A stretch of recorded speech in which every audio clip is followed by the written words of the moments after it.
चलो, let's start with the super quick revision of new chapter supply under GST. फट फट फट फट इसका पूरा का पूरा एक ओवरव्यू ले लेते हैं सुपर क्विक रिवीजन के अंदर। ये जो अपन पढ़ रहे हैं this is from the last day revision note, super quick revision note जो बनाया हुआ है, जो मेन नोट से ही शॉर्ट करके बनाया हुआ है, सो दैट आप लास्ट डे पे मैक्सिमम चीजें रिवाइज कर सको in the minimum possible time. वो उस हिसाब से हमने ये नोट्स को बनाया हुआ है।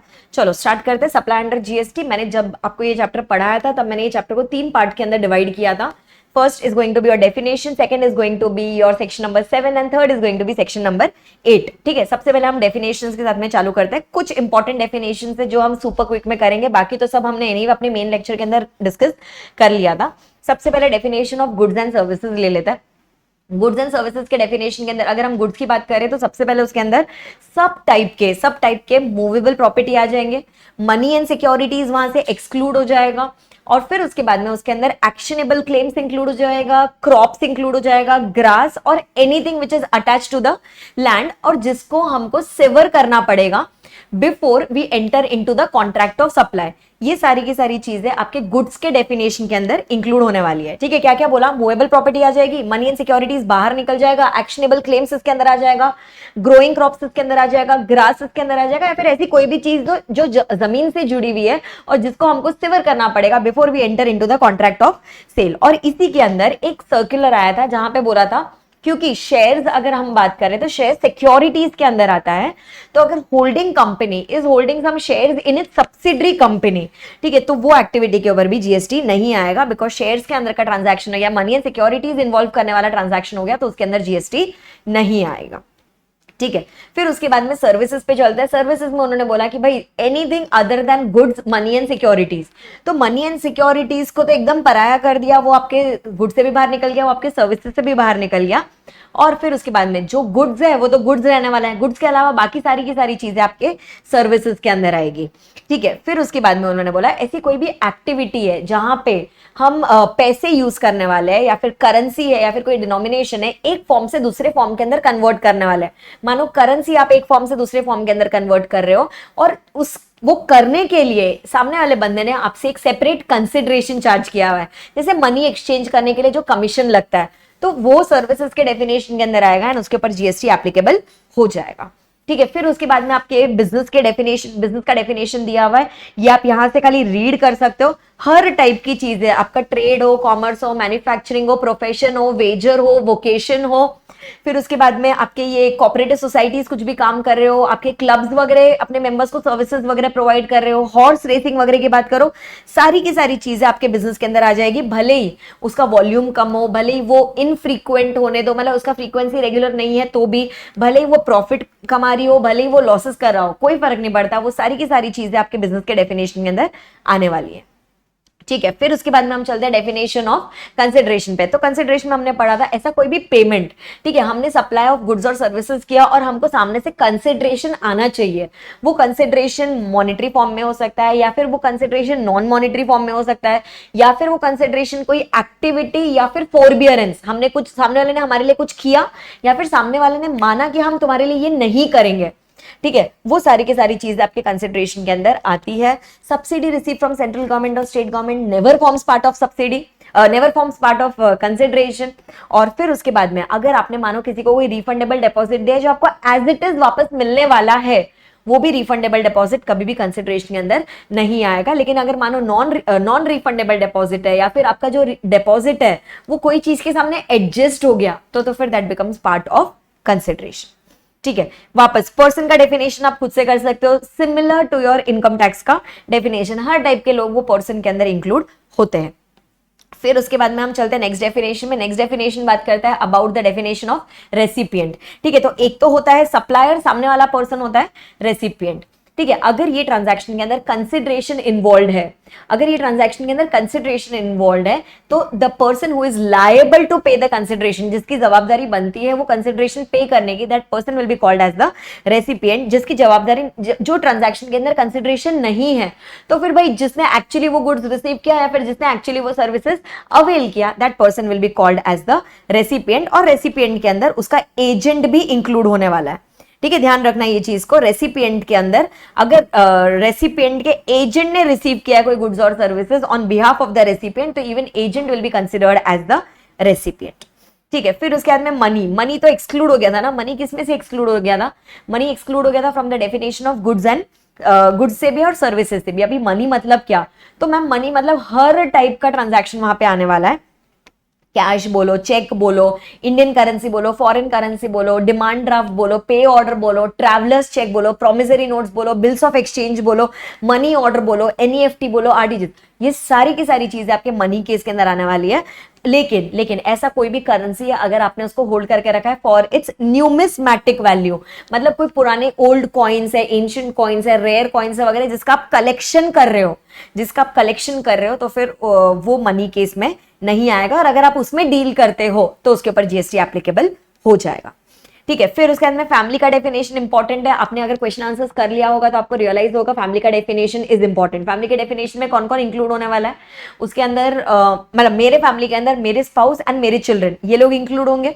फिर मेरे पेरेंट्स, मेरे ग्रैंड पेरेंट्स, मेरे ब्रदर्स एंड मेरे सिस्टर्स, ये लोग भी इंक्लूड होंगे, provided if they are wholly and mainly dependent upon me. तो ही ये 4 लोग, ठीक है, ये 4 लोग तभी फैमिली के डेफिनेशन के अंदर इंक्लूड होंगे। ठीक है, फिर उसके बाद में एक डेफिनेशन आता है ऑफ स्पेसिफाइड एक्शनेबल क्लेम। उस वजह से आप ये वाला डेफिनेशन पढ़ सकते हो। पहले स्पेसिफाइड एक्शनेबल क्लेम कर लो, ये एक नया कॉन्सेप्ट इन्होंने इंट्रोड्यूस किया था। एक्शनेबल क्लेम तो हमने ऑलरेडी देख लिया। एक्शनेबल क्लेम्स आता है आपके in the term called as goods. ठीक है, अभी एक्शनेबल क्लेम्स के अंदर ही एक छोटा सा पार्ट है called as specified actionable claims. ठीक है, जैसे आपके सारे के सारे इनकम टैक्स के हिसाब से सारे के सारे आपके कैजुअल इनकम्स जो है ना, बेटिंग हो गया, गैम्बलिंग हो गया, लॉटरी हो गया, कसिनोज हो गया, हॉर्स रेसिंग हो गया एंड ऑनलाइन मनी गेमिंग हो गया, ये 6 चीज है। ठीक है, 6 एक्सेट्रा नहीं है, ओनली 6 चीज है। ये 6 चीजें आपकी आएगी अंडर स्पेसिफाइड एक्शनेबल क्लेम्स। अगर आप ये सारी चीजों के अंदर इन्वॉल्व हो तो उसके ऊपर भी जीएसटी एप्लीकेबल हो जाएगा। ठीक है, यहां से हमको पढ़ना पड़ रहा है the definition of online money gaming.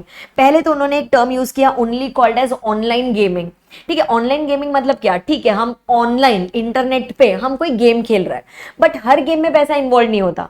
ठीक है, जिसके अंदर पैसा इन्वॉल्व होता है that is called as what, जिसके अंदर पैसा इन्वॉल्व होता है that is called as online money gaming. ठीक है, जैसे आपका ड्रीम 11 देख लो, ड्रीम 11 पे अगर आपको गेम खेलना है तो सबसे पहले आपको टीम बनानी होती है। टीम बनाने के लिए आपको कुछ पैसे डिपॉजिट करने पड़ते हैं। ठीक है, तो जहां पे आप कुछ पैसा डिपॉजिट कर रहे हो, मनी या मनी इज वर्थ या फिर crypto currency, virtual digital asset, ये अगर आप डिपॉजिट कर रहे हो with the chance, okay, with the hope कि आप उसमें से कुछ पैसा जीतोगे। ठीक है, वो भी आपके स्किल के ऊपर भी डिपेंड कर सकता है, आपके लक के ऊपर भी डिपेंड कर सकता है। उसमें से अगर आप कुछ भी पैसा जीत रहे हो तो this activity is called as what, this activity is called as online money gaming. ठीक है, this activity is called as online money gaming. भले वो इंडिया में लीगल हो या फिर वो इंडिया में लीगल मत हो, डजंट मैटर, जीएसटी तो बोलता है भाई हम तो ये कंसेप्ट को रिकॉग्नाइज करते हैं। ठीक है, फिर उसके बाद में नेक्स्ट कुछ डेफिनेशंस मैंने यहीं पे इंक्लूड कर लिया, चैप्टर के बीच में नहीं डाला है क्योंकि आपका सुपर क्विक रिवीजन नोट्स है, तो सारे डेफिनेशंस एक जगह पे हो जाए तो अच्छा है। ठीक है, रिलेटेड पर्सन जिसका रेफरेंस आने वाला है आपके सेक्शन नंबर 7 के अंदर एंड शेड्यूल नंबर 1 के अंदर।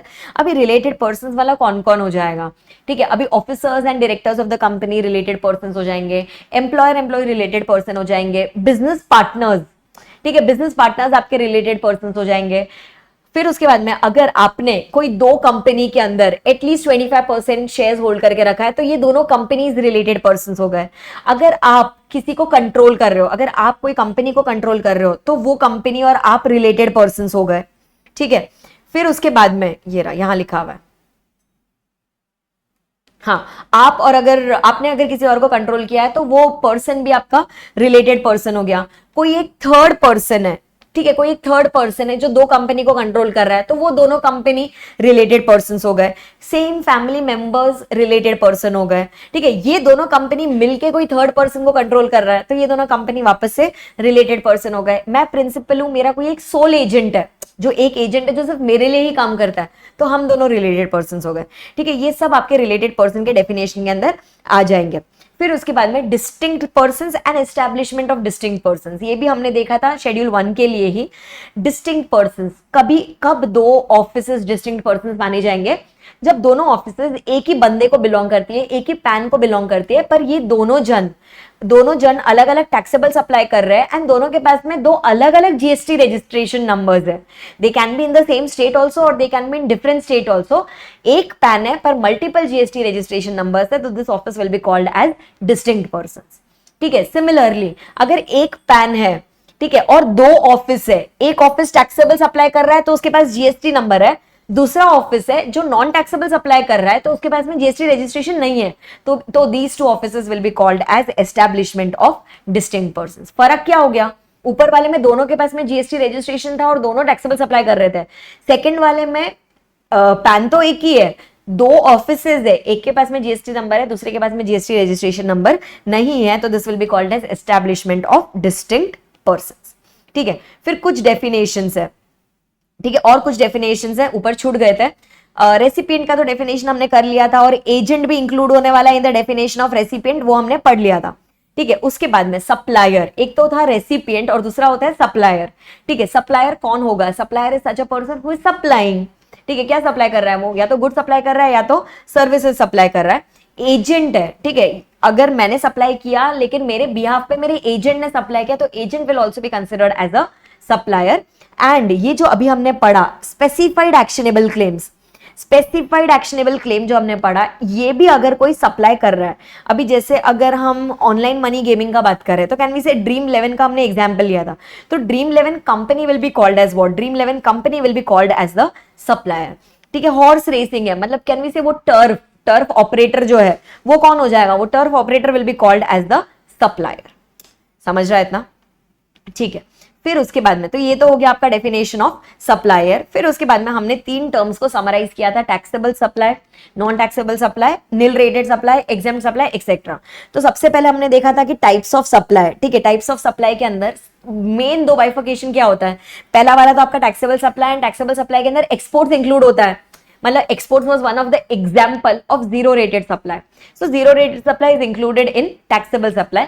दूसरा टाइप ऑफ सप्लाई जो होता है वो होता है आपका एग्जेम्प्ट सप्लाई. एग्जेम्प्ट सप्लाई के अंदर तीन टाइप के सप्लाईज आते हैं. पहला वाला होता है निल रेटेड सप्लाई, जहां पे रेट ऑफ जीएसटी 0% लिखा होता है. नेक्स्ट वाला होता है आपका wholly exempt supply. Wholly exempt मतलब which is totally exempted by way of a notification. और लास्ट वाला होता है आपका नॉन टैक्सेबल सप्लाई, जिसके अंदर वो 1+5 प्रोडक्ट्स आते हैं, अल्कोहलिक लिकर और वो 5 पेट्रोलियम वाले प्रोडक्ट्स.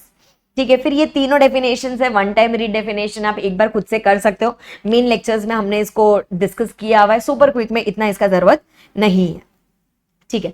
अभी ये वाले चैप्टर के अंदर हम सेक्शन नंबर 7 एंड 8 पढ़ने वाला है. बराबर है. सेक्शन नंबर 7 एंड 8 कौन से एक्ट को बिलोंग करता है? It belongs to the CGST act. ठीक है. This belongs to the CGST act. तो मैम इसका क्या मतलब हुआ? ये वाले प्रोविजन सिर्फ इंट्रास्टेट ट्रांजैक्शंस को एप्लीकेबल होंगे या फिर इंटर को भी एप्लीकेबल होंगे?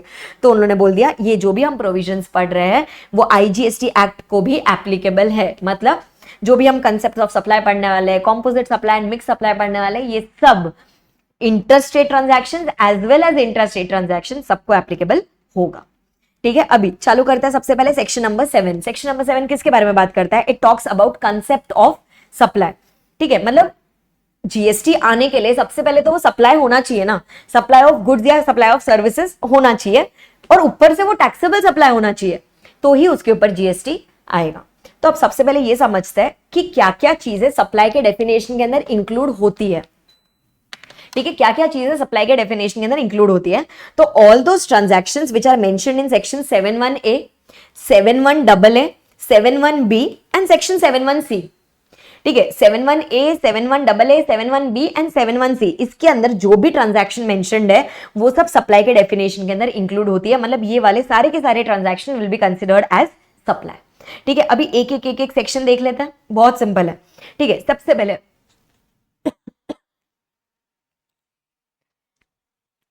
पहले सेक्शन नंबर 71A एकदम बेसिक सेक्शन है. ठीक है. By default section of supply है. 71A क्या बोलता है? अगर आप वेरियस फॉर्म्स ऑफ सप्लाई में इन्वॉल्व हो, जैसे आप सेल कर रहे हो कोई गुड्स को, या फिर अगर आप ट्रांसफर कर रहे हो गुड्स एक जगह से दूसरे जगह पे, मानो फैक्ट्री से शोरूम में या वेयर हाउस से शोरूम में आप गुड्स को ट्रांसफर कर रहे हो, या फिर एक्सचेंज वाला ट्रांजैक्शन है, या फिर बार्टर ट्रांजैक्शन है, या फिर रेंटल वाला ट्रांजैक्शन है, या फिर हायरिंग वाला ट्रांजैक्शन है, डिस्पोजल वाला ट्रांजैक्शन है, ऐसा कोई भी अगर आप एक्टिविटी कर रहे हो, ठीक है, तो these are called as what, these are called as various forms of supply. And ये वेरियस फॉर्म्स ऑफ सप्लाई करने में दो पैरामीटर्स कंपल्सरीली मेंशन होने चाहिए। क्या दो पैरामीटर्स कंपल्सरीली मेंशन होने चाहिए? एक तो the transaction should be done for some consideration, ठीक है, एक तो it should be done for some consideration. One of the parameters is अगर आप सप्लाई कर रहे हो तो सामने से कंसिडरेशन आना चाहिए। और दूसरा, this supply should be done in the course और फर्दरेंस ऑफ बिजनेस, मतलब बिजनेस के लिए होना चाहिए। बिजनेस का डेफिनेशन वो इंक्लूसिव डेफिनेशन था जो आपने ऑलरेडी पहले पढ़ लिया था। तो बेसिकली सप्लाई ऑफ गुड्स और सर्विसेज होना चाहिए, फॉर सम कंसिडरेशन होना चाहिए, and it should be done in the course और furtherance of business. So such a transaction will be considered as a supply. ठीक है, अभी यहां पे उन लोग ने दो पॉइंट्स इलेबोरेट किया है कंसिडरेशन के पॉइंट ऑफ व्यू कि भाई ये कंसिडरेशन माना जाएगा कि नहीं माना जाएगा। ठीक है, अभी मानो से फॉर एग्जांपल हमने, ठीक है, we are the supplier of 10,000 rupees to the charitable trust. हमने 10,000 रुपए चैरिटेबल ट्रस्ट को दिया और बोला कि भाई इससे तुम कोई चैरिटेबल एक्टिविटी करो। चैरिटेबल इंस्टीट्यूशन ने बोला ठीक है हम कर देंगे, आपको कुछ चाहिए क्या इन रिटर्न? तो हमने बोला नहीं, हमको कुछ नहीं चाहिए, we are doing this out of love and affection. Game over. Consideration है, कुछ इन रिटर्न आने वाला है कि नहीं आने वाला है? नहीं आने वाला है। अगर इन रिटर्न कुछ भी नहीं आने वाला है, ठीक है, तो फिर this transaction does not involve any consideration. तो जो हमने 10,000 रुपए दिए थे उसके ऊपर कोई भी जीएसटी नहीं आएगा, क्योंकि 10,000 के बदले में सामने कोई कंसिडरेशन नहीं आ रहा है। दूसरा, ठीक है, दूसरा एग्जाम्पल देती हूँ। मानो मैंने 10,000 रुपए दिया और फिर उसके बाद में मैंने चैरिटेबल ट्रस्ट को बोला आप एक काम करो, इससे ना कोई चैरिटेबल एक्टिविटी कर दो एंड प्लीज मेरा भी थोड़ा सा एडवर्टीजमेंट कर दो ना कि मैंने आपको पैसे दिए। तो चैरिटेबल ट्रस्ट ने वहां पे एक बैनर लगाया और लिखा वहां पे 10,000 donated bye mister XYZ who is the owner of this shop which is engaged in electronic products. मतलब कैन वी से मैंने जो 10,000 रुपए दिए उससे उसने चैरिटेबल एक्टिविटी तो किया ही किया, प्लस उसने इन रिटर्न मेरा प्रमोशन भी कर दिया। तो यहां पे can we say there is a non monetary consideration in the form of promotion that is flowing. ठीक है, तो यहां पे ये माना जाएगा कि ये this is a supply. Why this is a supply? हमने 10,000 दिया, 10,000 के बदले में हमको यहाँ पे प्रमोशन सर्विसेज मिले, तो उसके ऊपर जीएसटी, जो हमने 10,000 दिया उसके ऊपर जीएसटी आ जाएगा। ठीक है, और फिर उसके बाद में सेकंड पॉइंट जो यहाँ पे आता है कंसिडरेशन के पॉइंट ऑफ व्यू, वो ये था कि मानो अगर कोई भी ड्राइंग्स है, पेंटिंग्स है, एक्सेट्रा, जो हमने कोई आर्ट गैलरी में भेजा only for the purpose of exhibition. ठीक है, वहां पे कोई एग्जीबिशन होने वाला है तो हमने वहां पे भेजा सो दैट हम वहां पे लगा सके। ठीक है, सो दैट हम वहां पे लगा सके, और अगर किसी कस्टमर को वो पसंद आता है तो बाद में वो लोग खरीदेंगे। ठीक है, आज के दिन पे सप्लाई हुआ है कि नहीं हुआ है? नहीं हुआ। आज के दिन पे सप्लाई इसके लिए नहीं हुआ है क्योंकि आज के दिन हमने उसको खाली सेंड किया है, हमने सेल नहीं किया है। और आज के दिन पे कोई कंसिडरेशन आ रहा है कि नहीं आ रहा है? आज के दिन पे कोई भी कंसिडरेशन नहीं आ रहा है। अगर कोई भी कंसिडरेशन नहीं आ रहा है, ठीक है, अगर कोई भी कंसिडरेशन नहीं आ रहा है तो उसके ऊपर जीएसटी एप्लीकेबल नहीं होगा। ठीक है, तो ये दो स्पेसिफिक पॉइंट हमने पढ़े थे in relation to what? In relation to your consideration. ठीक है, फिर उसके बाद में ये हो गया आपका कौन सा सेक्शन? ये आपका सेक्शन नंबर 7(1)(a) यहां पे खत्म होता है, विच सेज दैट वो नॉर्मल 3 पॉइंट्स फुलफिल हो गया तो the transaction will be considered as a supply. ठीक है, अब नेक्स्ट सेक्शन पे चलते हैं। 7(1)(a), ये भी आपके सप्लाई के अंदर इंक्लूडेड था। ठीक है, ये भी आपके सप्लाई के अंदर इंक्लूडेड था। अभी 7(1)(a) बहुत स्पेसिफिक सेक्शन है जो क्या बोलता है, ऐसा कोई भी एक्टिविटीज या ट्रांजैक्शन किया जा रहा है बाय एनी पर्सन, पर्सन तो बहुत बड़ा डेफिनेशन था, okay, by any person other than an individual. Individual नहीं कर रहा, इंडिविजुअल के अलावा कोई भी दूसरा पर्सन कोई एक सप्लाई कर रहा है, कोई एक एक्टिविटी कर रहा है, कोई एक ट्रांजैक्शन कर रहा है, किसके लिए कर रहा है? अपने मेंबर्स के लिए कर रहा है या फिर अपने कॉन्स्टिट्यूएंट्स के लिए कर रहा है। बेसिकली मान लो कोई एक जॉइंट वेंचर है, जॉइंट वेंचर अपने मेंबर्स के लिए कुछ काम कर रहा है, या फिर एक कोऑपरेटिव सोसाइटी है जो अपने मेंबर्स के लिए कुछ काम कर रही है और इन रिटर्न कंसिडरेशन ले रही है, इन रिटर्न कंसिडरेशन ले रही है, तो this transaction will also be considered as a supply. मानो कोऑपरेटिव सोसाइटी है, वो अपने मेंबर्स के लिए कुछ कर रहा है तो और कंसिडरेशन भी ले रहा है उसके लिए, तो this will be considered as what? This will be considered as a supply. क्यों? क्योंकि ये जो कोऑपरेटिव सोसाइटी है और उसके जो मेंबर्स है ये दोनों अलग अलग लोग हैं। ठीक है, ये दोनों डिफरेंट पर्संस है। और दूसरी बात, कंसिडरेशन भी तो फ्लो हो रहा है, तो अगर दो अलग अलग लोगों में सप्लाई हो रहा है और कंसिडरेशन भी इन्वॉल्व है तो this will be considered as a supply. ठीक है, मानो रेसिडेंशियल सोसाइटी है, वो अपने मेंबर्स के लिए कुछ कर रहा है और कंसिडरेशन भी ले रहा है तो उसके ऊपर जीएसटी एप्लीकेबल हो जाएगा, मतलब this transaction will be considered as a supply. दूसरी बात, मानो कोई मेंबर है जो अपने रेसिडेंशियल सोसाइटी के लिए कुछ कर रहा है, तो इवन दैट, एंड उसके लिए मेंबर कंसिडरेशन चार्ज कर रहा है, तो even that will be considered as a supply. ठीक है, क्योंकि ये दो लोग जिसके बीच में सप्लाई हो रहा है, ये दोनों अलग अलग पर्सन है, they will be considered as two separate person, so even this will be considered as a supply as per section number 71AA। इतना समझ में आ रहा है? ठीक है, फिर उसके बाद में थर्ड सेक्शन पे चलता है, which is also included in the term called as supply. Third section जो यहाँ पे आ रहा है, that is very very simple section, very important section when you do the question answers etcetera. Section number 71B। 71B किसके बारे में बात कर रहा है? 71B बोल रहा है कि इंपोर्टेशन ऑफ सर्विसेज। ठीक है, importation of services for some consideration. आप आउट ऑफ इंडिया से कुछ सर्विसेज इंपोर्ट कर रहे हो, किसी से भी इंपोर्ट करने दो, आप कोई सर्विसेज इंपोर्ट कर रहे हो, कंसिडरेशन पे करके इंपोर्ट कर रहे हो, एंड लेकिन वो services can be, it may और may not be in the course और फर्दरेंस ऑफ बिजनेस। मतलब बिजनेस के लिए भी हो सकता है, पर्सनल पर्पज के लिए भी हो सकता है, कोई फर्क नहीं पड़ता। This point is the only exception जहां पे बिजनेस एंड पर्सनल दोनों चल रहा है। बाकी सारी जगहों पे it was done in the course और furtherance of business only. But 71B में अगर मानो मैंने कोई इंटीरियर डेकोरेशन सर्विसेज इंपोर्ट किया, अपने घर के लिए इंपोर्ट किया और उसके लिए पैसा दिया, तो भी the transaction will be considered as a supply. ठीक है, फिर उसके बाद में लास्ट सेक्शन ऑफ इंक्लूजन्स आ गया। ठीक है, last section of inclusion, that is section number 71C। 71C is also included in the term called as supply. यहां पे 4 ट्रांजैक्शन आने वाले हैं from para 1 to para 4 of schedule number 1, and बोला है ये चारों के चारों transactions, okay, for all the 4 transactions will be considered as deemed supply. ठीक है, नहीं भी अगर है सप्लाई तो भी हम उसको जबरदस्ती मान लेंगे, तो भी हम जबरदस्ती मान लेंगे कि इट इज अ सप्लाई, और अगर सप्लाई हो गया, टैक्सेबल सप्लाई हो गया, तो उसके ऊपर जीएसटी आने से कोई नहीं रोक सकता। ठीक है, अभी चलो, अभी यहाँ पे चारों ट्रांजैक्शंस खत्म कर लेते हैं, चारों ट्रांजैक्शंस पढ़ लेते हैं। Para 1 to schedule number 1। Para 1 to schedule number 1 क्या बोलता है? अगर there is a permanent transfer or disposal of business asset. ठीक है, मानो मेरे पास में कोई बिजनेस एसेट है, कोई प्लांट एंड मशीनरी वगैरह रखा हुआ है, जो मैंने जब परचेज किया था तब मैंने उसके ऊपर आईटीसी ले लिया था, आईटीसी का बेनिफिट गवर्नमेंट ने मुझे दे दिया। ठीक है, अब क्या हो रहा है? अब मैं ये प्लांट एंड मशीनरी को परमानेंटली डिस्पोज ऑफ कर रही हूं। अगर मैं इसको अभी परमानेंटली डिस्पोज ऑफ कर रही हूं फॉर फ्री ऑफ कॉस्ट। ठीक है, अच्छा, एक और चीज ध्यान रखना, ये जो हम चारों ट्रांजैक्शन पढ़ेंगे ना, चारों के अंदर there is no consideration involve. तो मैं वो जो प्लांट एंड मशीनरी जिसके ऊपर मैंने आईटीसी ले लिया था, वो अगर मैं अभी जाके बेच रही हूं, ठीक है, to any person for free, तो गवर्नमेंट बोलता है भाई now this transaction will be considered as a supply. If this is considered as a supply, तो अभी इसके ऊपर जीएसटी आएगा, भले ही आपने सामने वाले से कोई कंसिडरेशन चार्ज नहीं किया है। क्या रीजन है इसका? क्योंकि गवर्नमेंट ने पहले आपको बेनिफिट दे दिया था। कौन सा बेनिफिट दे दिया था? गवर्नमेंट ने आपको इनपुट टैक्स क्रेडिट का बेनिफिट दे दिया था, और अभी आप मस्त इसको बेच रहे हो फॉर जीरो कंसिडरेशन, और आप बोल रहे हो कि आप इसके ऊपर टैक्स नहीं भरोगे, तो ये चलेगा कि नहीं चलेगा? नहीं चलेगा। तो even if this transaction is done without consideration, still this transaction will still be considered as a supply. ठीक है, अभी तक हमने जो भी पॉइंट्स किया, 71A बोलो, 71AA बोलो, 71B बोलो, सबके अंदर कंसिडरेशन इन्वॉल्व था, पर 7C वो वाले ट्रांजैक्शन है जिसके अंदर कंसिडरेशन इन्वॉल्व नहीं है। ठीक है, तो भी the transaction is considered as a deemed supply. Basically ये उन्होंने लाया था to stop all the loopholes. ठीक है, अभी जैसे देखो ना, होल्डिंग कंपनी सब्सिडरी कंपनी के बीच में एसेट ट्रांसफर्स होता है फॉर नो कंसिडरेशन, तो उसको भी उन लोग ने ये वाले सेक्शन के परव्यू के अंदर लेकर आ गया है, उसको भी नहीं छोड़ा है, तो उसके ऊपर भी जीएसटी एप्लीकेबल हो जाएगा। ठीक है, सिमिलरली पैरा 2, ठीक है, पैरा 2 ऑफ शेड्यूल नंबर 1 क्या बोल रहा है? ये पैरा बोल रहा है कि अगर देयर इज एनी सप्लाई, ठीक है, अगर there is any supply of goods और services between related persons, definition हमने ऑलरेडी देख लिया था, बिटवीन रिलेटेड पर्संस और between distinct person, same PAN multiple GST registration number, इन दोनों के बीच में अगर कुछ भी फ्री में ट्रांजैक्शन हो रहा है, तो बोला हम नहीं छोड़ेंगे आपको।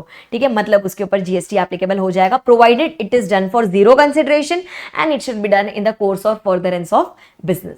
ठीक है, मानो फैमिली मेंबर्स के बीच में ट्रांजैक्शन हो रहा है बिजनेस रिलेटेड, ठीक है, या फिर मानो एम्प्लॉयर एम्प्लॉय के बीच में ट्रांजैक्शन हो रहा है business related, and this transaction is done at zero consideration, तो उसके ऊपर जीएसटी एप्लीकेबल हो जाएगा। Same way holding company subsidiary company के बीच में इन द कोर्स और फर्दरेंस ऑफ बिजनेस कोई भी सप्लाई हो रहा है, सप्लाई ऑफ गुड्स और सर्विसेज हो रहा है, holding company subsidiary company related persons हो गया, तो even if it is done for zero consideration, तो भी this transaction will be considered as a supply मानेंगे तो उसके ऊपर जीएसटी आएगा if it is a taxable supply.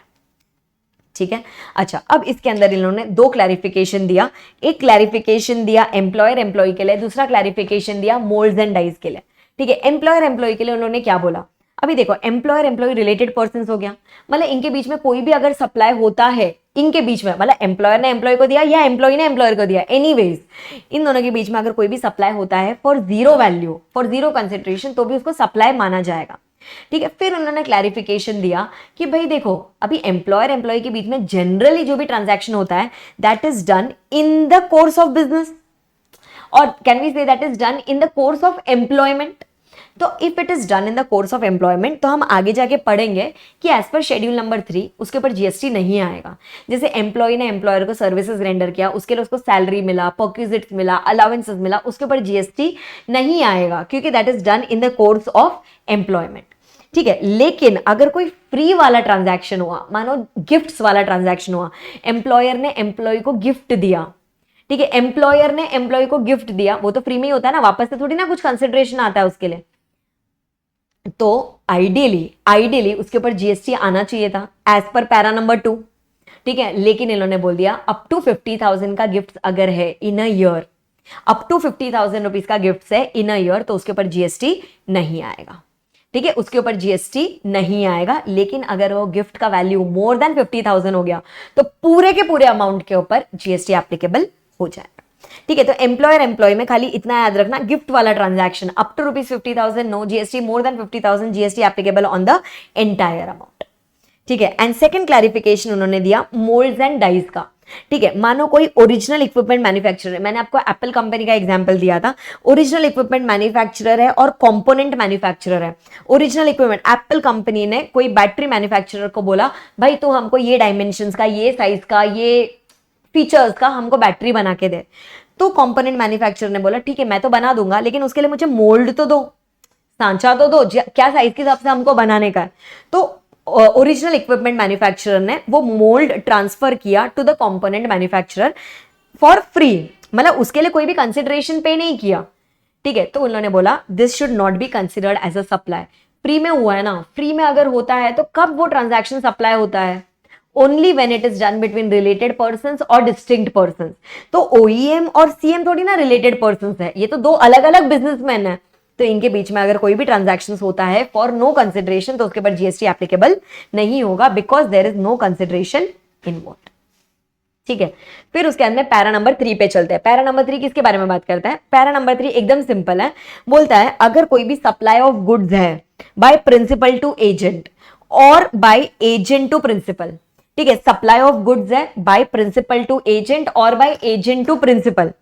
ऐसा कोई भी सप्लाई हो रहा है, मतलब मानो प्रिंसिपल ने एजेंट को किया और एजेंट ने जाके आगे कस्टमर को किया, या फिर एजेंट या फिर कस्टमर ने एजेंट को बेचा और एजेंट ने फिर प्रिंसिपल को बेचा, भले ही सेल का ट्रांजैक्शन है या परचेज का ट्रांजैक्शन हो। तो ये लोग बोल रहे हैं प्रिंसिपल एंड एजेंट के बीच का जो ट्रांजैक्शन है even that will be considered as supply of goods.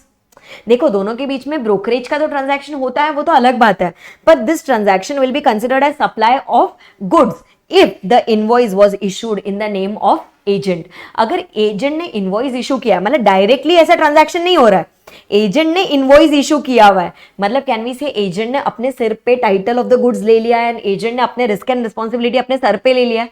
तो उन्होंने बोला इसको पूरे को एक ट्रांजैक्शन मत मानो, ये पूरे को दो ट्रांजैक्शन मानो। पहला हो गया principal to agent and then agent to customer, या फिर वाइस वर्सा। समझ रहे हैं ना? तो ये किसके ऊपर डिपेंड करता है? This depends on the invoicing. Invoicing किसने किया? अगर प्रिंसिपल ने कस्टमर को डायरेक्टली इनवॉइसिंग कर दिया है तो ठीक है, तो खत्म हो गया, तो सप्लाई ऑफ गुड्स एक ही हुआ। ठीक है, तो सप्लाई ऑफ गुड्स एक ही हुआ। लेकिन अगर एजेंट ने कस्टमर को अपने नाम पे इनवॉइस इशू किया है तो यहाँ पे दो सप्लाई हो गया। पहला सप्लाई हो गया प्रिंसिपल टू एजेंट और दूसरा सप्लाई हो गया एजेंट टू द कस्टमर। ठीक है, फिर इसमें डेल क्रेडर एजेंट से रिलेटिंग कुछ सर्कुलर था, वो मैंने दूसरे चैप्टर के अंदर इंक्लूड किया हुआ है, यहाँ पे इंक्लूड नहीं किया हुआ है। ठीक है, डोंट वरी, सब कवर्ड है, कहीं ना कहीं कवर्ड रहेगा। ठीक है, फिर उसके बाद में पैरा नंबर 4 पे चलता है। पैरा नंबर 4 किसके बारे में बात करता है? पैरा नंबर 4 बात करता है अबाउट इंपोर्टेशन ऑफ सर्विसेज। अब भी हमने जस्ट इंपोर्टेशन ऑफ सर्विसेज के बारे में कुछ पढ़ा ना, क्या पढ़ा इंपोर्टेशन ऑफ सर्विसेज के अंदर? कि इंपोर्टेशन ऑफ सर्विस अगर हो रहा है फॉर अ कंसिडरेशन अगर हो रहा है in the whether or not in the course और फर्दरेंस ऑफ बिजनेस, तो it will be considered as supply as per section number 7B। ठीक है, लेकिन अभी हम इसको पढ़ रहे हैं शेड्यूल 1 के अंदर। शेड्यूल 1 मतलब नो कंसिडरेशन है। तो ये लोग बोल रहे हैं अगर आप कोई भी सर्विसेज इंपोर्ट कर रहे हो फ्रॉम योर रिलेटेड पर्सन और from any of his establishment outside India, ठीक है, दोनों बंदे बाहर बैठे हुए हैं, मेरा रिलेटेड पर्सन भी बाहर बैठा हुआ है या फिर मेरा कोई दूसरा एस्टैब्लिशमेंट है वो भी आउटसाइड इंडिया है, उनसे हम कोई सर्विसेज इंपोर्ट कर रहे हैं फॉर फ्री, फुकट, रिलेटेड पर्सन है ना, उसने हमको फ्री में सर्विस दे दिया, तो in that end it is done in the course और फर्दरेंस ऑफ बिजनेस, वहां पे वेदर और नॉट था, यहां पे it should be in the course और फर्दरेंस ऑफ बिजनेस, तो still this transaction will be considered as a supply. ठीक है, मानो मैंने अपने रिलेटेड पर्सन से इंटीरियर डेकोरेशन सर्विसेज लिया मेरे ऑफिस के लिए और मैंने इन रिटर्न कुछ भी पे नहीं किया ये बोल के कि वो तो मेरा रिलेटेड पर्सन है, तो still this transaction will be considered as a supply. इतना समझ में आ गया? ठीक है, फिर उसके बाद में कुछ क्लैरिफिकेशन इन्होंने दिया, जनरल क्लैरिफिकेशन है सेक्शन नंबर 7(1)(c) से relating which talks about sales promotion scheme. ठीक है, अभी जैसे फ्री गिफ्ट्स एंड सैंपल्स है, मानो कोई भी कंपनी ने फ्री गिफ्ट्स एंड सैंपल्स बांटा पब्लिक को अपने प्रोडक्ट का प्रमोशन वगैरह करने के लिए, जिसके लिए हमको इन रिटर्न कुछ कंसिडरेशन नहीं मिल रहा है, तो this transaction will not be considered as a supply. क्यों?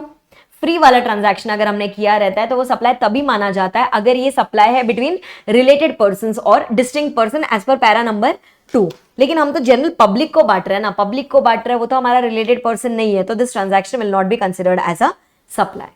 ठीक है, फिर दूसरा हो गया आपका BOGO offers, buy 1 get 1 free offers.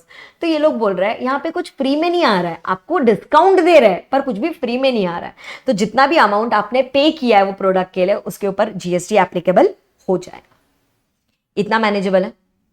ठीक है, यहां पे आपका सेक्शन नंबर 7(1)(c) कंप्लीट होता है। And to summarise whatever we studied, मैं आपको दिखा देती हूं, ये देखो, whatever we studied in section number 7(1)(a), 7(1)(AA), 7(1)(b and 7(1)(c). 7(1)(c) basically आपका शेड्यूल 1 के 4 ट्रांजैक्शंस कवर करता है। ठीक है, ये चारों के चारों सेक्शन 7(1)(a) से लेके 7(1)(c) तक ये जो भी ट्रांजैक्शंस है ये किसके परव्यू के अंदर आ जाएगा? This will come in the purview of supply. तो उसके ऊपर अगर वो टैक्सेबल सप्लाई हुआ तो उसके ऊपर जीएसटी भी एप्लीकेबल हो जाएगा। ठीक है, चलो ये तो अपन ने चारों सेक्शन पढ़ लिए जो सप्लाई के डेफिनेशन के अंदर इंक्लूड हो रहा था। अब कुछ अलग करता है, schedule number 2। Okay, this is section number 7, this is section number 7(1)(a). ठीक है, सबसेक्शन ही 1A हो गया यहाँ पे। अभी ये वाले सेक्शन के अंदर उन्होंने बोला है कुछ ट्रांजैक्शंस ऐसे हैं जो सप्लाई है। ठीक है, आपको ये दिमाग नहीं लगाना कि वो सप्लाई है कि नहीं है, आपको अभी खाली इसको क्लासिफाई करना है whether it is supply of goods और whether it is supply of services. ठीक है, आपको वो समझने का है। अभी वो जब आप कर रहे हो तो वो वाले ट्रांजैक्शंस, उन्होंने कुछ ट्रांजैक्शंस को ऑलरेडी बता दिया है आपको कि ये वाले ट्रांजैक्शंस कवर होते हैं इन शेड्यूल नंबर 2 एंड उसका क्लासिफिकेशन लॉ ने आपको ऑलरेडी देके रख दिया। ठीक है, अब मैं आपको फटाफट पूछते जाती हूँ, फटाफट मुझे इसका आंसर दे देना। टोटल 6 पॉइंट्स है यहाँ पे। सबसे पहले, अगर कभी भी कोई भी ट्रांसफर ऑफ टाइटल हो रहा है, ठीक है, एक जन से दूसरी जगह पे कोई भी ट्रांसफर ऑफ टाइटल हो रहा है जहां पे मैंने ओनरशिप किसी को ट्रांसफर कर दिया है, तो that will be considered as what? That will be considered as supply of goods. ठीक है, मैंने किसी को राइट्स ट्रांसफर किया है वो गुड्स में कि भाई आप इसको यूज कर लो। ठीक है, अगर आप इसको यूज कर लो मतलब मैंने ओनरशिप नहीं दी है, तो this will be considered as supply of services. ठीक है, फिर दूसरी बात, मैंने अगर किसी को गुड्स में टाइटल ट्रांसफर किया है लेकिन मैंने आपको बोला है आप पेमेंट इंस्टॉलमेंट में कर दो मुझे और इसका टाइटल आपको लास्ट इंस्टॉलमेंट पे करने पे ट्रांसफर हो जाएगा। हायर परचेज आपने सुना होगा, so even that will be considered as supply of goods, क्योंकि अल्टीमेटली ट्रांसफर ऑफ टाइटल तो होने वाला है। ठीक है, फिर उसके बाद में लैंड एंड बिल्डिंग से रिलेटिंग अगर कोई लीज वाला ट्रांजैक्शन है, रेंट वाला कोई भी ट्रांजैक्शन हो गया, that will be considered as supply of service. Job work वाला हो गया, मैंने ये कपड़ा, प्लेन कपड़ा अपने जॉब वर्कर को दिया और मैंने उसको बोला भाई इसको थोड़ा रंगीन बना के दे दो, इसको थोड़ा डिजाइनिंग वगैरह करके दे दो, तो that will be considered as supply of service. ठीक है, फिर उसके बाद में ट्रांसफर ऑफ बिजनेस एसेट्स, मानो अगर आप ऐसे कोई भी बिजनेस एसेट्स, गुड्स की बात नहीं कर रहे, ठीक है, कोई भी बिजनेस एसेट्स है जो आप बेच रहे हो, ठीक है, जो आपको परमानेंटली किसी को डिस्पोज ऑफ करने का है, बिजनेस एसेट्स बेच रहे हो, even that is deemed as supply of goods. ठीक है, मानो अगर आपके पास में कोई बिजनेस एसेट है जो आप किसी को दे रहे हो फॉर प्राइवेटली यूजिंग इट, जैसे कंपनीज रहते हैं ना, कार देता है एम्प्लॉय को यूज करने के लिए, ठीक है, तो this is supply of service. Okay, this will be considered as supply of service. वैसे ही अगर मानो मैंने किसी को अपना एसेट दिया यूज करने के लिए, प्राइवेट यूज करने के लिए, तो इवन दैट विल बी, वो हमने ट्रांसफर थोड़ी ना कर दिया है, तो गुड्स तो नहीं बोल सकते, तो that will be called as supply of service.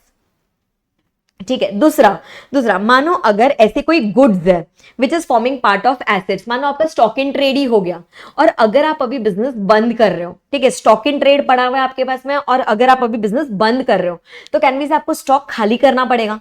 आप जब स्टॉक खाली करोगे, ठीक है, आप जब स्टॉक को खाली करोगे, वो टाइम पे it will be called as what, वो टाइम पे आप स्टॉक को बेचोगे, तो that will be called as supply of goods. ठीक है, फिर रेंटिंग ऑफ इमूवेबल प्रॉपर्टी हो गया।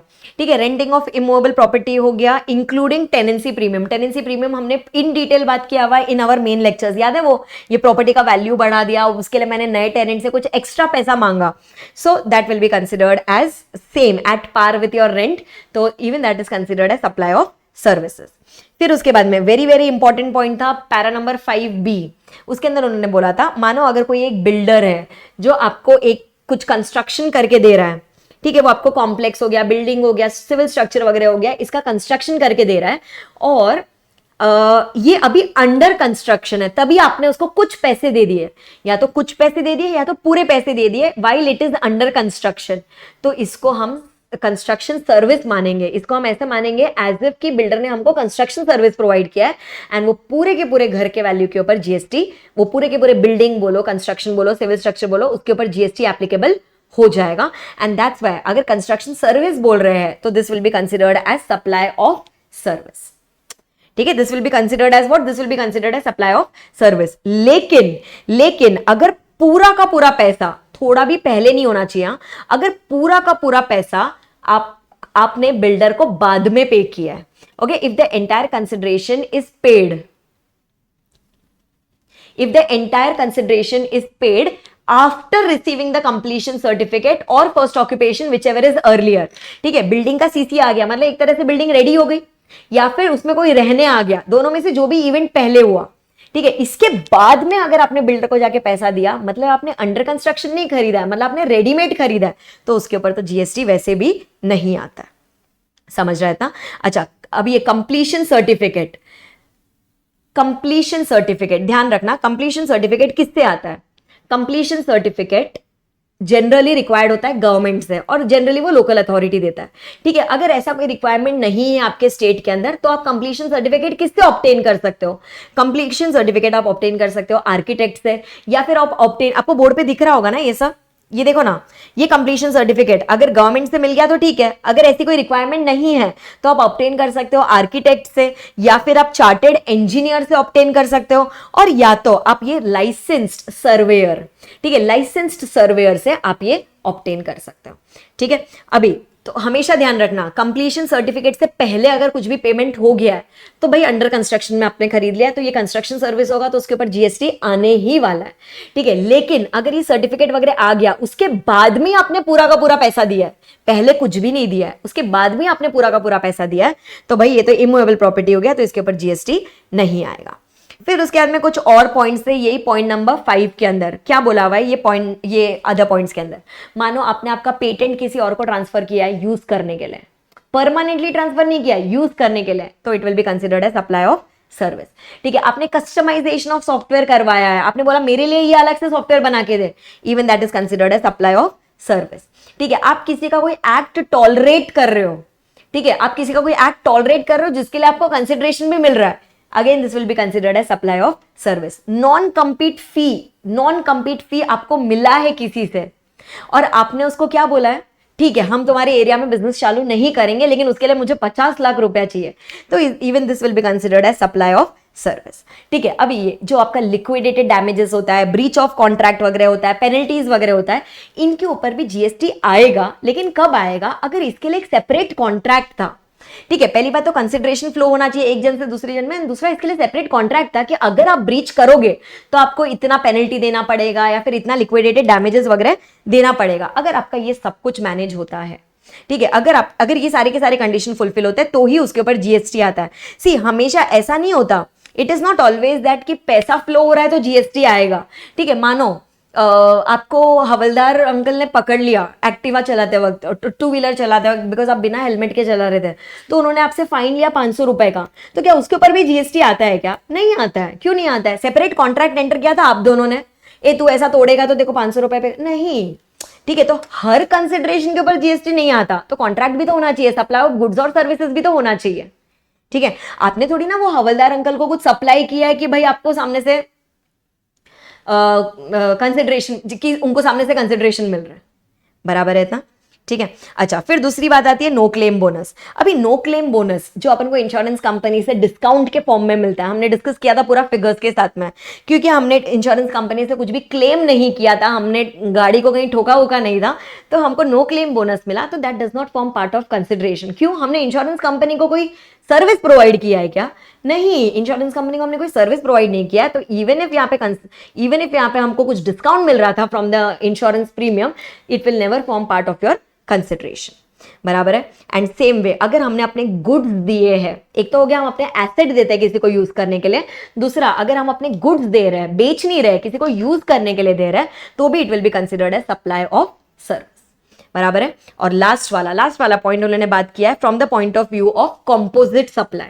ठीक है, कॉम्पोजिट सप्लाई में क्या बोला हुआ है? कॉम्पोजिट सप्लाई में बोला है एक तो वर्क्स कॉन्ट्रैक्ट और दूसरा हो गया आपका रेस्टोरेंट। ठीक है, वर्क्स कॉन्ट्रैक्ट एक ऐसा कॉन्ट्रैक्ट होता है जिसके अंदर गुड्स भी इन्वॉल्व होता है प्लस सर्विसेज भी इन्वॉल्व होता है, इसके लिए इसको कॉम्पोजिट बोला हुआ है। तो अब यहाँ पे सवाल खड़ा होता है कि इसके ऊपर इसको सप्लाई ऑफ गुड्स मानना चाहिए कि इसको सप्लाई ऑफ सर्विसेज मानना चाहिए। तो जीएसटी डिपार्टमेंट ने एकदम से क्लैरिफाई कर दिया है कि भाई इसमें सर्विस ज्यादा इंपॉर्टेंट होती है, so this should be considered as supply of service. Works contract in relation of an immovable property. मानो मैंने किसी बंदे को पकड़ा है, मैंने उसको बोला भाई मुझे एक घर बना के दे देना, तो उसने बोला सर सीमेंट वगैरह कौन देगा? तो मैंने बोला भाई सब तुम्हारा हेडेक है, सीमेंट तुम खरीदो, ब्रिक्स तुम खरीदो, स्टील के रॉड तुम खरीदो, आयरन रॉड, सब तुम्हारा रिस्पॉन्सिबिलिटी है, मेरा कुछ भी रिस्पॉन्सिबिलिटी नहीं है। तो उसने कहना है से वो मुझे अभी मटेरियल के लिए भी चार्ज करेगा और लेबर के लिए भी चार्ज करेगा। So such a contract is called as a works contract for an immovable property and that is considered as supply of service. अरे पुराने वाले लॉ में तो लफड़ा था कि उसके ऊपर वैट लगना चाहिए, सर्विस टैक्स लगना चाहिए, ठीक है, या कितने पोर्शन के ऊपर वैट, कितने पोर्शन के ऊपर सर्विस टैक्स। अभी तो सॉर्ट कर दिया उन लोगों ने, ठीक है। एंड दूसरा रेस्टोरेंट के केस में वापस से दोनों, पहले भी तकलीफ था कि गुड्स होना चाहिए कि सर्विस होना चाहिए, अभी तो क्लैरिफाई कर दिया that this should be considered as supply of service, ठीक है। तो यहाँ पे सेक्शन नंबर 7(1)(a), ठीक है, सेक्शन नंबर 7(1)(a) और शेड्यूल 2 के अंदर उन्होंने आपको बाइफर्केशन दे दिया कि अगर कोई भी ये वाले ट्रांजैक्शंस अगर आपके सप्लाई है तो ये सप्लाई ऑफ गुड्स माने जाएंगे या सप्लाई ऑफ सर्विस माना जाएगा। इतना मैनेजेबल है, ठीक है। अभी चलते हैं next part of the section number 7, that is section number 7(2), ठीक है। इसमें हम 7(2) भी करेंगे एंड बाद में 7(3) भी करेंगे। This is going to talk about non supplies, ठीक है। देखो 7(1) के अंदर हमने देखा 7(1)(a), 7(1)(AA), 7(1)(b) and 7(1)(c), वो जो पहले 4 सेक्शन देखे थे वो सब सप्लाई है, ठीक है। फिर अचानक से आया 7(1)(a), ये वाला, ये तो भाई सप्लाई था पर हमने खाली क्लासिफिकेशन किया था कि वो गुड्स है कि सर्विसेज है। और अब हम जा रहे हैं शेड्यूल नंबर 3 के ऊपर, सेक्शन नंबर 7(2), जो क्या बोल रहा है दैट यहाँ पे उन्होंने कुछ ऐसे ट्रांजैक्शंस लिस्ट किए हैं विच इज नॉन सप्लाई, जिसके ऊपर जीएसटी नहीं आने वाला क्योंकि वो सप्लाई ही नहीं है। भले ही गुड्स या सर्विसेज इन्वॉल्व होने दो पर वो सप्लाई नहीं है, एंड सप्लाई नहीं है तो हमने लॉजिक पहले ही देख लिया था, अगर सप्लाई नहीं है तो उसके ऊपर जीएसटी भी कभी नहीं आएगा, ठीक है। अभी इसके अंदर सीए इंटर तक, ठीक है, सीए इंटर तक 6 ट्रांजैक्शंस है एंड सीए फाइनल वाले स्टूडेंट्स को 2 एक्स्ट्रा ट्रांजैक्शंस है जहां पे उन्होंने बोल दिया कि जीएसटी एप्लीकेबल नहीं होगा, ठीक है। सबसे पहला ट्रांजैक्शन फटाफट यहां देखो, आपने ऑलरेडी पहले पढ़ लिया, अभी तो आप खाली रिवाइज कर रहे हो, ठीक है। सबसे पहला ट्रांजैक्शन जो यहाँ पे आता है वो है एम्प्लॉयर एम्प्लॉय। मानो एम्प्लॉय ने एम्प्लॉयर को सर्विसेज दिया, ठीक है, एम्प्लॉयमेंट वाले सर्विसेज दिया जिसके लिए मुझे in return salary, allowances, perquisites वगैरह मिल रहा है, तो उसके ऊपर जीएसटी आएगा कि जीएसटी नहीं आएगा? तो उसके ऊपर जीएसटी नहीं आने वाला है। हमने पहले भी देखा था कि ये शेड्यूल 3 के अंदर आएगा because this is done in the course of employment के ऊपर जीएसटी नहीं आता। लेकिन वही अगर मैंने किसी को कोई सर्विसेज प्रोवाइड किया that is in professional capacity, मैं एम्प्लॉय नहीं हूं उसकी, पर मैंने उसको कोई सर्विसेज प्रोवाइड किया इन प्रोफेशनल कैपेसिटी, तो भाई ये एम्प्लॉयमेंट कॉन्ट्रैक्ट नहीं हुआ। और अगर ये एम्प्लॉयमेंट कॉन्ट्रैक्ट नहीं हुआ तो इसके ऊपर जीएसटी एप्लीकेबल हो जाएगा। ठीक है, फिर उसके बाद में दूसरी चीज आती है, मानो कोर्ट ने डिसीजन देने के लिए हमसे कोर्ट फीस लिया। ठीक है, सुप्रीम कोर्ट हों दो, हाई कोर्ट हों दो, डिस्ट्रिक्ट कोर्ट हों दो, सेशन कोर्ट हों दो, कंज्यूमर रिड्रेसल फोरम्स वगैरह हों दो, ये लोग हमसे फीस लेता है ना डिसीजन देने के लिए, वो कोर्ट फीस के ऊपर भी जीएसटी एप्लीकेबल नहीं होगा। ठीक है, फिर उसके बाद में कुछ कुछ ऐसे पदाधिकारी लोग हैं, कुछ कुछ ऐसे लोग हैं जो कोई इंपॉर्टेंट पोजीशन होल्ड करके रखे हुए हैं। अभी जैसे मानो एमपी, मेंबर ऑफ पार्लियामेंट है, मेंबर ऑफ लेजिस्लेटिव असेंबली है, मेंबर ऑफ म्युनिसिपैलिटी है, मेंबर ऑफ लोकल अथॉरिटी है, ये लोग अच्छे खासे पोजीशन पे बैठे हुए हैं एंड वो वहां पे बैठ के वो लोग कुछ फंक्शंस निभा रहे हैं जिसके लिए इनको कुछ पैसा मिल रहा है, तो उसके ऊपर जीएसटी एप्लीकेबल नहीं है। ठीक है, वैसे ही कुछ ऐसे लोग हैं जिनको कॉन्स्टिट्यूशन ऑफ इंडिया ने पावर्स दिया हुआ है, पोजीशन दिया हुआ है, प्रेसिडेंट ऑफ इंडिया देख लो, प्राइम मिनिस्टर ऑफ इंडिया देख लो, सीएजी देख लो, फिर आपके यूपीएससी के चेयरमैन देख लो, एक्सेट्रा। ये लोग को पावर्स मिल रहा है कहां से? ये लोग को पावर्स मिल रहा है कॉन्स्टिट्यूशन से। अगर ये लोग को कॉन्स्टिट्यूशन से पावर्स मिल रहा है कुछ ड्यूटीज निभाने के लिए एंड उसके लिए उनको कुछ रेम्यूनरेशन मिल रहा है, तो उसके ऊपर भी जीएसटी नहीं आएगा। एंड वैसे ही मानो अगर कोई भी ऐसा एक्ट है which is made by central government, state government, local authority and वो एक्ट के तहत, ठीक है, वो एक्ट के तहत we have been appointed as the chairperson of some law और chairperson of some board और chairperson of some institution and वो बंदे को chairperson बोलो, secretary बोलो, कोई भी position holder बोलो, and वहां से अगर उनको कुछ भी remuneration मिल रहा है तो उसके ऊपर भी जीएसटी एप्लीकेबल नहीं होगा। अभी जैसे सेबी का बात कर लो, ठीक है, SEBI is formed by central government, तो सेबी के जो चेयरमैन रहेंगे उनको भी तो कुछ रेम्यूनरेशन मिलेगा, उसके ऊपर कोई जीएसटी नहीं आएगा। ठीक है, वैसे ही मानो आईसीएआई है, ICAI is formed under an act of parliament, ICAI के प्रेसिडेंट वगैरह को अगर कोई रेम्यूनरेशन वगैरह मिलता है तो उसके ऊपर भी जीएसटी एप्लीकेबल नहीं होगा। समझ रहा है इतना? ठीक है, ये आपके थर्ड वाले पॉइंट के अंदर बोला था। फिर उसके बाद में फोर्थ वाला पॉइंट देखो ना क्या बोल रहा है। फोर्थ वाला पॉइंट बोल रहा है अगर मानो कोई भी पर्सन की डेथ हो गई है, ठीक है, एंड वो टाइम पे funeral services, crematorium services, burial services, mortuary services या फिर dead body transportation services, transportation of the deceased person, इनके सर्विसेज के भी सर्विस प्रोवाइडर्स होता है। ठीक है, वो लोग अगर कुछ पैसा चार्ज कर रहे हैं ये सर्विसेज प्रोवाइड करने के लिए तो उसके ऊपर जीएसटी एप्लीकेबल नहीं होगा। मैंने ऐसे नहीं बोला सर्विस फ्री हो जाएगी, सर्विस प्रोवाइडर जो पैसा लेगा वो तो लेगा ही, पर उसके ऊपर जीएसटी एप्लीकेबल नहीं होगा। डेथ के टाइम पर है ना, छोड़ देते हैं। ठीक है, फिर उसके बाद में पॉइंट नंबर 5 इंपॉर्टेंट है, ध्यान रखना। ठीक है, एक तो सेल ऑफ लैंड है, हम क्या पढ़ रहे हैं, सप्लाई पढ़ रहे हैं कि नॉन सप्लाई पढ़ रहे हैं? हम नॉन सप्लाई पढ़ रहे हैं। ठीक है, सेल ऑफ लैंड के ऊपर जीएसटी एप्लीकेबल नहीं है, ये तो हमको पहले से पता था क्योंकि इमूवेबल प्रॉपर्टी है। ठीक है, वो लैंड को आप ऐसे का ऐसे बेचो या फिर लेवलिंग करके वो लैंड को बेचो या फिर उसके अंदर कुछ ड्रेनेज लाइंस लगा के बेचो, कोई फर्क नहीं पड़ने वाला है, it will still not attract GST. ठीक है, फिर सेल ऑफ बिल्डिंग में जीएसटी आएगा कि नहीं आएगा? तो अगर अंडर कंस्ट्रक्शन बिल्डिंग है तो जीएसटी आएगा। ठीक है, रेडीमेड बिल्डिंग है जहां पे पूरा का पूरा पैसा हमने भरा है आफ्टर सीसी, तो उसके ऊपर जीएसटी नहीं आएगा। बराबर है? ठीक है, फिर उसके बाद में 6th पॉइंट, ये आपका लास्ट पॉइंट है फॉर सीए इंटर। ठीक है, सीए फाइनल हमको तो भाई आगे चलते रहना। अभी ये वाले पॉइंट के अंदर उन्होंने क्या बोल दिया, actionable claims other than specified actionable claims is non supply, मतलब नॉर्मल एक्शनेबल क्लेम रहेगा उसके ऊपर जीएसटी नहीं आएगा, लेकिन स्पेसिफाइड एक्शनेबल क्लेम्स अगर रहेगा तो उसके ऊपर जीएसटी एप्लीकेबल होता है। ठीक है, जैसे वो 6 चीजें हमने देखी थी उसके ऊपर जीएसटी आएगा, उसके अलावा कोई दूसरा एक्शनेबल क्लेम्स है तो उसके ऊपर जीएसटी नहीं आएगा।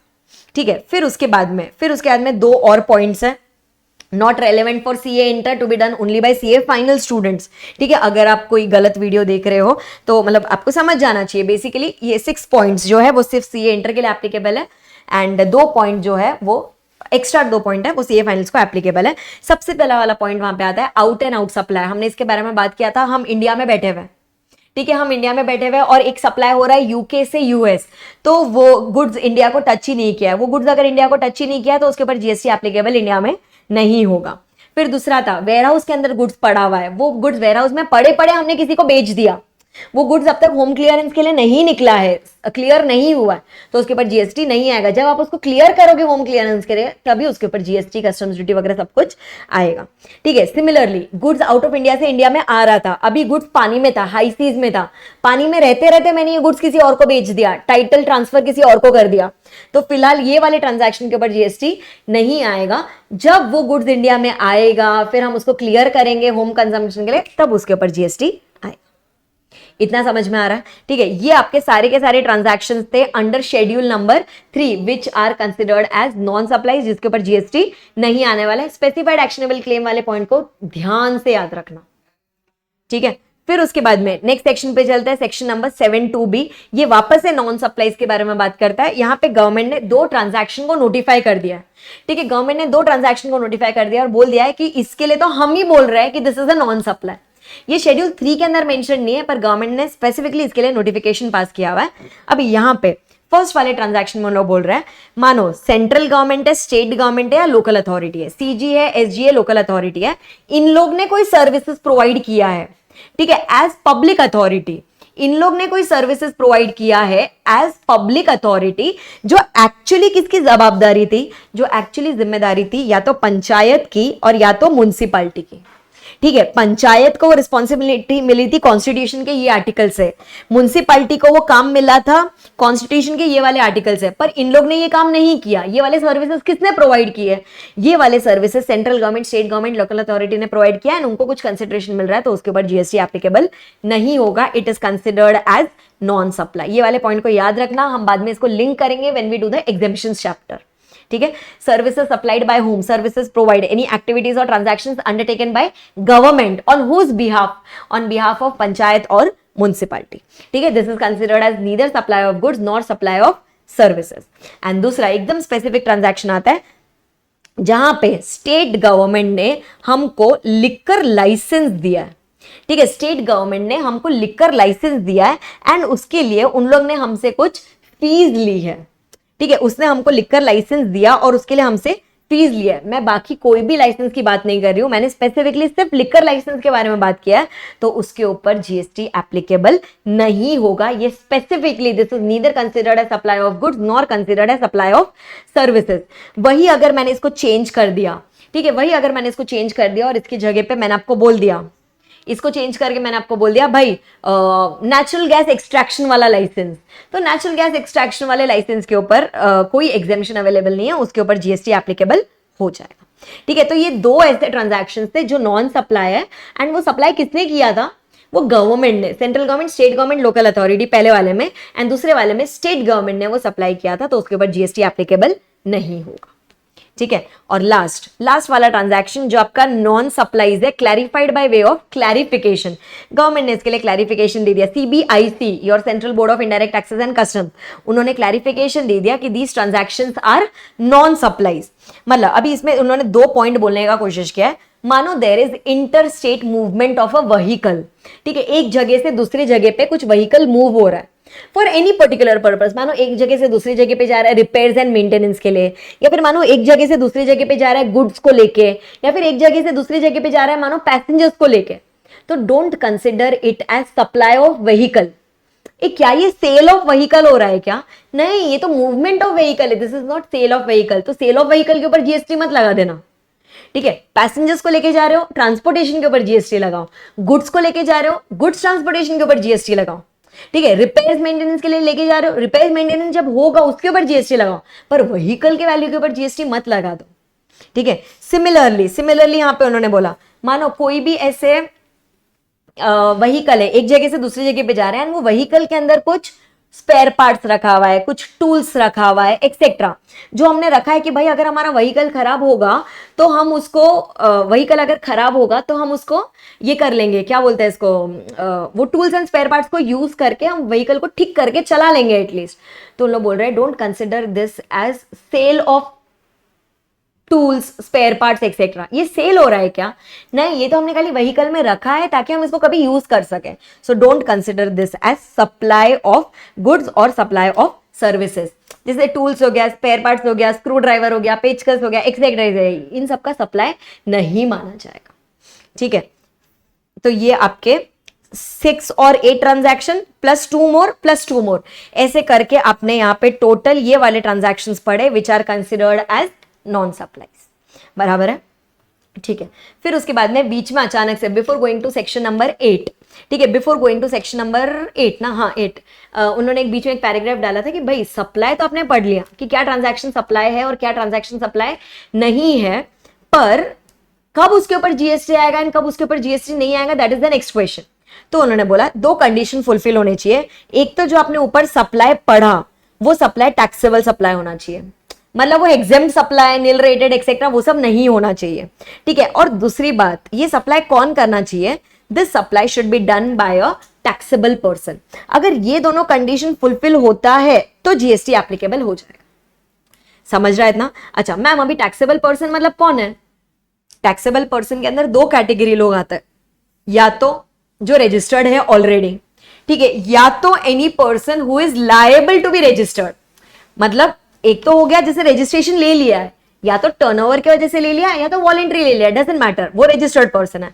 एंड दूसरा ऐसा बंदा है जो लायबल तो है पर शाणे ने अब तक रजिस्ट्रेशन नहीं लिया है, तो भी that person will be called as the taxable person. And if this taxable person is making a taxable supply तो उसके ऊपर जीएसटी आ जाएगा, ठीक है। एंड फिर उसके बाद में चलते हैं नेक्स्ट पे, that is your composite supply and mixed supply, last section, that is section number 8, ठीक है। Composite supply and mix supply क्या बोल रहा था? कॉम्पोजिट सप्लाई मतलब जहां पे 2 और मोर सप्लाईज हुआ है कंजंक्शन में, साथ में हुआ है, and these supplies are naturally bundled together, ठीक है, these are naturally bundled together. जैसे इन पेशेंट्स है एंड उनको खाना दिया, ठीक है, एयर ट्रैवल है उनको खाना दिया, ठीक है, लैपटॉप विथ लैपटॉप बैग हो गया, ये सब हैंड इन हैंड जाता है। तो अगर ये सप्लाई एक साथ में हुआ है तो such supplies will be called as composite supply. And इसके अंदर एक सप्लाई ऐसा होगा जो प्रिंसिपल सप्लाई, जो मेन सप्लाई रहेगा वो क्या कहलाया जाएगा? वो प्रिंसिपल सप्लाई कहलाया जाएगा। दूसरा supply will be called as ancillary supply. तो पूरे के पूरे अमाउंट के ऊपर एक ही रेट ऑफ जीएसटी लगेगा, that is the rate applicable on the principal supply, ठीक है। फिर दूसरा था आपका type of mixed supply. Mixed supply के अंदर क्या बोल दिया था? 2 और मोर सप्लाईज का कॉम्बिनेशन आपको बना के दे दिया है, लेकिन ये वाले सप्लाईज है ना नेचुरली बंडल्ड नहीं है, ये वाले सप्लाईज है ना आर्टिफिशियली बंडल्ड है, ठीक है। टूथ ब्रश और टूथपेस्ट हो गया, एक किट बना दिया जिसके अंदर हेयर ऑयल डाल दिया, कोम डाल दिया, फेस पाउडर डाल दिया, अरे ये सब अलग अलग भी तो बिक सकता है ना। तो these are not naturally bundled together, these will be called as if they are artificially bundled together। artificially bundled together है तो बोला, और अगर इसके लिए एक सिंगल प्राइस चार्ज हुआ है, पूरे के पूरे किट के लिए एक सिंगल प्राइस चार्ज हुआ है, तो उसके ऊपर क्या रेट ऑफ जीएसटी लगेगा? वो रेट ऑफ जीएसटी लगेगा that is the highest rate. वो जो भी प्रोडक्ट्स रहेंगे ना उनमें से हाईएस्ट रेट ऑफ जीएसटी जो भी रहेगा वो पूरे के पूरे अमाउंट के ऊपर लगेगा। इतना समझ में आ रहा है? ठीक है। फिर उसके बाद में principal supply and ancillary supply के लिए उन लोगों ने कुछ सर्कुलर्स, कुछ क्लैरिफिकेशन वगैरह लेकर आया था। एक तो उन्होंने बोल दिया था आपका प्रिंटिंग ऑफ बुक्स हो गया, ब्रोशर्स हो गया, पैम्पलेट्स वगैरह हो गया, जहां पे कंटेंट इंपॉर्टेंट होता है, तो वहां पे प्रिंटर आपको दो चीज प्रोवाइड कर रहा है, एक तो वो आपको पेपर दे रहा है और पेपर के ऊपर प्रिंटिंग करके दे रहा है। तो इन्होंने बोला कि भाई ये तो कॉम्पोजिट सप्लाई है और इसमें principal supply will be supply of service, ठीक है, क्योंकि कंटेंट इंपॉर्टेंट है तो this will be considered as supply of service. अच्छा, वही एनवेलप्स की बात कर लो, नैपकिन्स, टिश्यू पेपर्स वगैरह की बात कर लो, बॉक्सेस वगैरह की बात कर लो, वहां पे भी तो सामने वाला बंदा मुझे एक प्लेन बॉक्स दे रहा है और उसके ऊपर मेरा लोगो वगैरह लगा के दे रहा है या फिर उसके ऊपर कुछ लिख के दे रहा है। तो इन्होंने बोला यहाँ पे वो चीज इंपॉर्टेंट है, यहाँ पे प्रिंटिंग इतना इंपॉर्टेंट नहीं है। तो इन्होंने बोला यहाँ पे the principal supply will be supply of goods, ठीक है। डॉक्टर्स वगैरह का तो हम ऑलरेडी, हॉस्पिटल प्लस फूड का तो हम ऑलरेडी बात कर चुके हैं। यहाँ पे principal supply will be health care services. फिर बस बॉडी बिल्डिंग, आपके पास में बस है, उसके आउटर बॉडी को आप बिल्ड करने के लिए लेके गए मैकेनिक वगैरह के पास में, तो वो वहां पे कुछ रॉ मटेरियल भी यूज करने वाला है प्लस वो लेबर भी यूज करने वाला है। तो इन्होंने बोला by default supply of service will be the principal supply because वो ज्यादा इंपॉर्टेंट है। फिर रीथ्रेडिंग ऑफ टायर्स, जहां पे आप टायर ठीक करवाने के लिए लेके गए, उखड़ा हुआ टायर था उसको ठीक करवाने के लिए आप लेके गए, तो वो थोड़ा कुछ मटेरियल भी यूज करेगा प्लस उसके ऊपर लेबर भी करेगा। तो सीबीआईसी ने बोल दिया important part your is labour, therefore this should be considered as supply of service. अच्छा, वही अगर आप किसी से टायर का टायर ही खरीद रहे हो तो फिर सप्लाई ऑफ गुड्स हो गया। लेकिन आप अगर किसी से रिपेयर करवा रहे हो, ठीक है, अगर आप किसी से रिपेयर करवा रहे हो तो फिर वो सप्लाई ऑफ सर्विस हो जाएगा।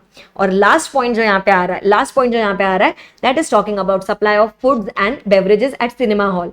ठीक है, मूवी टिकट के साथ साथ हमने खाना भी ले लिया तो कॉम्पोजिट सप्लाई हो गया and principal supply is movie, क्योंकि आप वहां पे खाने के लिए नहीं जा रहे हो, आप मूवी देखने के लिए जा रहे हो। ठीक है, लेकिन अगर आपने बाद में जाके अलग से खाना खरीदा तो वो इंडिविजुअल सप्लाई माना जाएगा। इतना समझ में आ रहा है? ये सारे के सारे आपके प्रोविजन सप्लाई अंडर जीएसटी के अंदर कवर हो रहे थे। ठीक है, पढ़ते वक्त चैप्टर को 3 पार्ट के अंदर डिवाइड करना। पहला वाला पार्ट विल बी और डेफिनेशंस, दूसरा वाला पार्ट विल बी और सेक्शन नंबर 7 एंड तीसरा वाला part is going to be और सेक्शन नंबर 8। इतना समझ में आ गया? यस, मैनेजेबल था चैप्टर। ऑलमोस्ट 1 घंटे के अंदर अंदर हमने पूरे के पूरे चैप्टर को रिवाइज कर दिया एंड बहुत ही क्रूशियल चैप्टर है कंसेप्चुअली। यस, लेक्चर अच्छा लगा होगा तो कमेंट जरूर करना एंड अपने हर CA final, CA inter students के साथ में, फ्रेंड्स के साथ में इसको शेयर करना। Thank you so much.